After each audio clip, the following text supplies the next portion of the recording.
The old house stood alone, at the end of Blackwood Lane. A sentinel of forgotten grandeur, swallowed by shadows.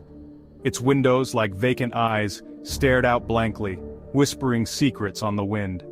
This was Blackwood Manor, and it was Mac's inheritance, his only refuge.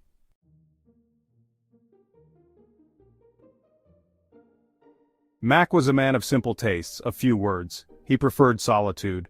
The echoing silence of the mansion was his constant companion, his solace. He wandered the empty halls, his footsteps muffled by dust-covered carpets, a ghost in his own home, lost in thought, or perhaps running from them.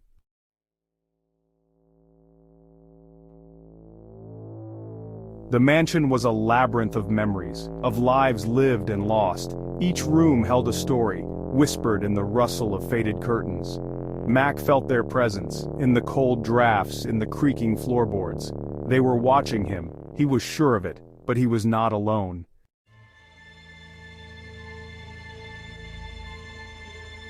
Dust motes danced in the pale moonlight, filtering through a grimy attic window. Mac ran a hand along a cobweb-draped wall, feeling his way through the oppressive darkness. The air hung heavy, thick with the scent of decay and forgotten things. A chill ran down his spine. He had found it, the sealed door hidden at the back of the attic.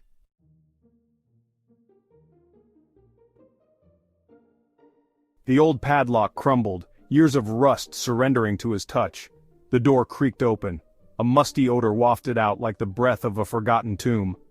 Mac stepped inside. The room was a child's nursery. Toys lay scattered across the floor, frozen in time. A chill ran down Mac's spine. It lingered, an unwelcome guest.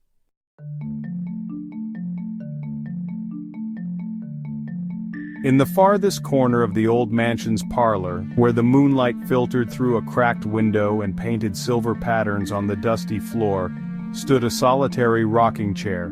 The chair itself was an antique, its wood darkened by age and its arms worn smooth by countless hands. It creaked ever so slightly, swaying back and forth as if moved by an invisible hand. In the oppressive silence of the room, that gentle, rhythmic motion was the only sign of life, a haunting lullaby in a house long abandoned. Mac's heart pounded in his chest as he swept his flashlight across the room. The beam trembled, catching on the chair's curved back, then sliding down to the seat. There, nestled in the center, was a doll. Not just any doll, but one that seemed to have been forgotten by time itself. Its porcelain face was cracked, the delicate features marred by thin, jagged lines that spiderwebbed across its cheeks and forehead. The paint on its lips had faded, leaving only a ghostly smile. But it was the eyes that truly unsettled Mac. Two black empty pits that seemed to drink in the light, reflecting nothing back. He took a hesitant step closer, unable to tear his gaze away. The doll's dress, once white, was now yellowed and stained, the lace frayed at the edges. Its tiny hands rested in its lap, fingers curled as if clutching some invisible secret. The air around the chair felt colder, heavier, as though the room itself was holding its breath. Mac felt a shiver run down his spine, the kind that starts at the base of your neck and crawls all the way down. He tried to laugh it off, to tell himself it was just an old toy, but the feeling clung to him, sticky and persistent, like cobwebs in a forgotten attic. Every instinct screamed at him to leave, to turn away from those hollow eyes, but he stood rooted to the spot, transfixed by the eerie tableau before him. Somewhere in the house, a floorboard creaked. The chair rocked a little faster, and Mac realized, with a chill, that he was not alone.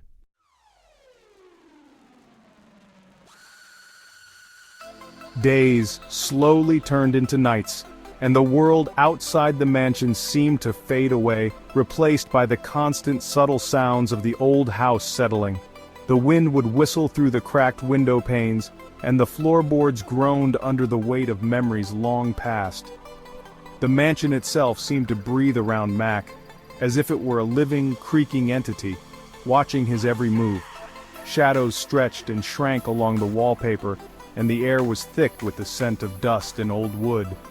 Mac tried to forget about the doll, the one with the haunting, glassy eyes that seemed to follow him wherever he went. He told himself it was just a trick of the light, a product of his imagination. but the memory of its gaze lingered in the back of his mind like a stubborn echo.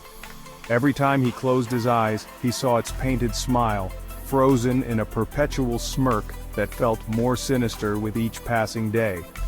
He busied himself with chores, exploring the endless corridors and forgotten rooms, hoping to distract himself from the unease that gnawed at him. But the mansion was full of reminders. In the silence, he could almost hear the faint laughter of children who once played in these halls, their voices now lost to time. The nursery in particular seemed to hold on to the past more tightly than any other room. Toys lay scattered across the floor, untouched for years, and the faded wallpaper depicted scenes of a happier time. One evening, as the sun dipped below the horizon and the moon cast a pale glow through the windows, Mac found himself drawn to the old nursery once again. Something felt different, a chill in the air, a sense of anticipation. As he passed the doorway, a flicker of movement caught his eye, illuminated by the moonlight streaming in. He froze, heart pounding in his chest. The doll. It wasn't in the rocking chair where he'd last seen it. Instead, it now sat atop the old toy chest, its tiny hands folded neatly in its lap, staring out the window as if waiting for something, or someone. Its eyes, reflecting the silvery light, seemed almost alive. Mac's breath caught. The room felt colder, the silence heavier. He realized, with a shiver, that the change in scenery was only just beginning.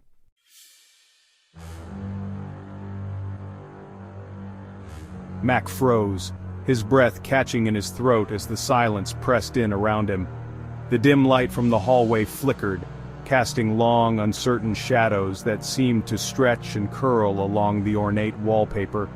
His heart pounded so loudly he wondered if someone, or something, might hear it echoing through the empty corridors. He tried to steady himself, telling his mind it was just his imagination running wild, that the old mansion was simply creaking and groaning as it always did at night. Maybe it was just the wind rattling the window panes or the house settling on its ancient foundations. But as he stood there, rooted to the spot, a chill crept up his spine, prickling the hairs on the back of his neck. He forced himself to move, each step feeling heavier than the last, as if the very air was thick with secrets. He left the room, closing the door firmly behind him, the click of the latch sounding far too loud in the hush. But even as he tried to convince himself that everything was fine, that he was safe, a nagging doubt lingered in the back of his mind, clinging to him like a bad smell that refused to dissipate. He just couldn't shake the feeling, an unexplainable sense of being watched, of unseen eyes tracking his every move from the shadows. Every creak of the floorboards, every whisper of the wind outside seemed amplified, feeding his growing unease. Was it the mansion itself, with its labyrinth of rooms and forgotten corners playing tricks on his senses? Or was there something more sinister at play, something that lurked just out of sight, waiting for the perfect moment to reveal itself? Mac's thoughts raced as he glanced over his shoulder, half expecting to catch a glimpse of a shadow darting away, or a face peering from the darkness.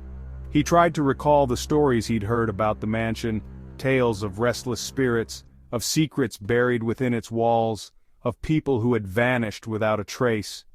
He wondered if he was just letting those old legends get to him, or if there was truly something unnatural about this place. The uncertainty gnawed at him, making every moment feel stretched and tense as if time itself was holding its breath. And as he stood alone in the hallway, Mac realized that the whispers of displacement were not just in his mind, they were all around him, echoing through the mansion's empty halls, waiting to be heard.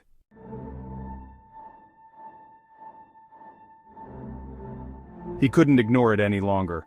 The doll had moved again, this time to the foot of his bed. Fear, cold and sharp, pierced through Mac's exhaustion. This was no trick of the light. He picked it up, his fingers brushing against its cold porcelain skin. Then, he found an old cabinet, locked the doll inside, safe, or so he thought.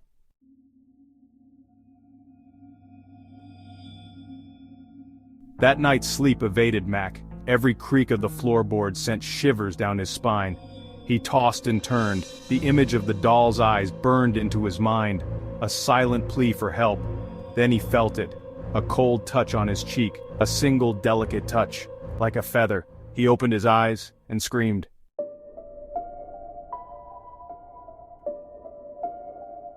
The doll was on his pillow. Again, its glassy eyes stared into his soul, mocking him. Mac scrambled back. His heart hammered against his ribs, his breath caught in his throat. How? He had locked it in the cabinet. He had checked the lock. Twice. Doubt gnawed at his sanity. Was he going mad?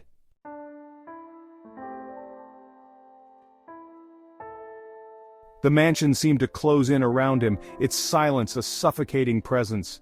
He heard whispers, faint but undeniable, coming from the walls, from the shadows. They spoke his name, hissed threats he couldn't quite decipher. The doll was behind it all. He was sure of it, but how?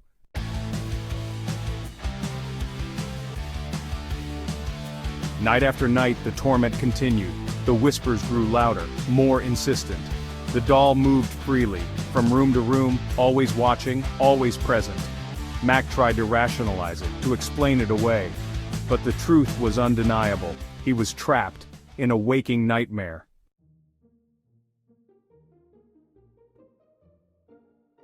Sleep became impossible. Mac wandered the halls like a wraith haunted by his own fear.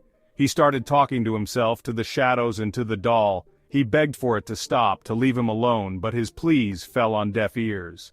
Mac was losing his grip on reality and the doll was dragging him down with it.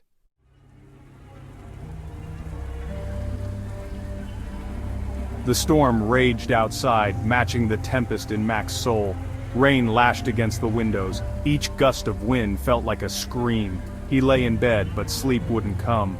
He felt a presence in the room, a weight on his chest, and a coldness that seeped into his bones. The whispers had grown louder, more insistent. They were inside his head now.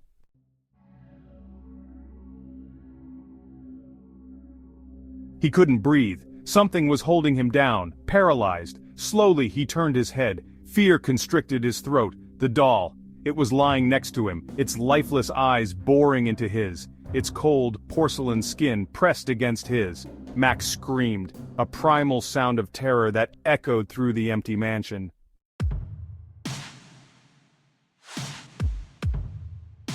He scrambled back, falling out of bed. His hand reached for the bedside lamp, his only weapon against the terror. The lamp shattered against the wall. He lunged at the doll, grabbing it by its tiny neck. He squeezed. He had to destroy it. End this nightmare.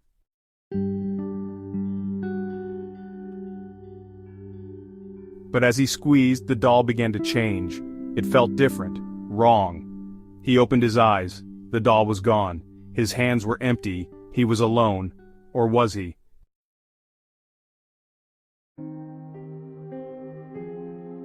Dawn broke over Blackwood Manor, painting the sky in hues of gray and purple. The storm had passed, leaving behind an eerie silence, a silence that screamed. Mac stood at the top of the stairs, his eyes hollow, his face pale. The doll was gone, but he knew it was still there. Somewhere in the house, watching, waiting.